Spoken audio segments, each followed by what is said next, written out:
Wisconsin Broadcasters Association Hall of Famer Bob Berry ruled Milwaukee's airwaves in the 60s and 70s. He spoke with countless musicians and celebrities over the years. Bob collected remarkable recordings of these encounters, which he's now sharing with the public. Here's Bob. Today, we're going way back in time when the spotlight was on a man whose saxophone melodies and band-leading prowess made dance floors come alive. The incomparable Larry Elgart. Larry, along with his brother Les, didn't just play music. They crafted the theme that got America's feet moving, the Bandstand Boogie, the unforgettable tune of American Bandstand.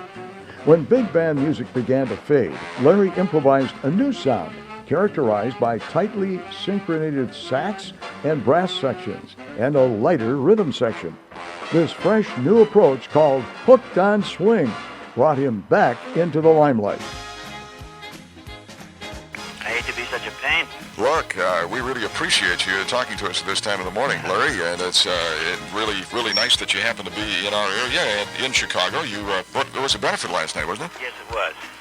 Okay, Larry Elgart, of course, is very popular again here in 1982, and probably more so. I guess this is your biggest hit ever, isn't it? Hooked on Swing? Yes, Hooked on Swing is the biggest. As a matter of fact, when I did the Today Show, they did some research on it, and of course it's done a lot more since then, but at that point it was well beyond gold, and they said that never in the history of big bands or in swing bands did anyone sell that kind of number of albums. They used to have million-selling singles and 2 million-selling singles, but they never had, because in the band era they weren't making albums. They were making 78s,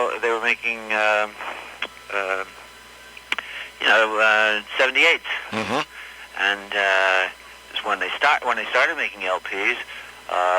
Myself as well never sold anything like that. If you had a healthy selling record, it sold 100,000 or 150,000 was considered a hit. But to go over 1 million units was absolutely never done before. Are you working a lot more now because of it? Yeah, I'm also very busy. Actually, yes, I'm working. I'm working more, and I'm enjoying it more because the audiences are now totally tuned into what I'm doing.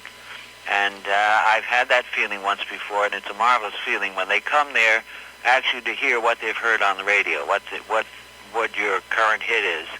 And the response is very enthusiastic. I finished. We have 3 things mixed already. Of course, I'm the producer of the records as well as playing alto on it and conceiving the project. I have just completed an album called Hooked on Swing 2. Oh, great. And Hooked on Swing 2, I think, is probably one of the best records that I've ever made.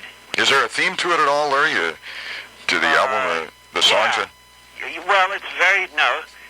It's just, I've had a lot of time by going around and talking to guys like yourself and talking to the people to feel what they liked about Hooked on Swing and what they didn't like and who liked it. And of course, we've actually crossed another demographic line in getting it on those CHR stations, and we haven't alienated any of our old Elgart fans. That's right. So that's for sure. I knew exactly how to proceed. Initially, I was approached with an idea, which was already, the concept was to do a sequel to Hooked on Classics in swing time. So there was a format there. This time, I've had an awful lot of time to think about what I should have done and what I could have done, and how to do more. There are 6 categories, like there are on Hooked on Swing 1, and each category has a different angle. Each one of these things sort of evoke an image. And the first one, how did you mix that? Did you put all the band together? I'll tell you how I did it, and I'll tell you what I did differently this time. They're actually both done the same, but the first album was done in smaller, tighter studios. It was done live because I think swing is a commodity that should be done live. We always played swing live on the stand, and my whole history of playing with swing bands, there's a certain feel you get when you do it the immediacy, the feeling of everybody swinging. It was done live, and that dance beat was an overdub, but bass drum and the hand clapping on some of the cuts. How many people were clapping hands there? Let's see, there were about 4 of us doing it twice. Okay. It's interesting. One more question. I know you have to catch a plane, Larry. I've often wondered about this throughout the years. What was your relationship with Les? Was it good? Was it It was wonderful at times, especially when we were younger, and then as we became adults, we had wonderful times together, but we also had our differences, our different opinions regarding music and life and so forth.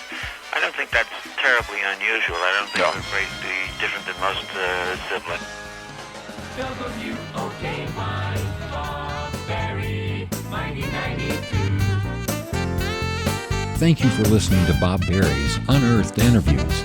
Be sure to subscribe and rate our podcast wherever you find your podcasts. You can find all our episodes at WisconsinBroadcastersMuseum.org. Check out Bob Berry's book, Rock and Roll Radio Milwaukee. Book sale proceeds support Donate Life Wisconsin. Special thanks to Wisconsin Historical Society and for financial support from WBA Hall of Famer Terry Bond.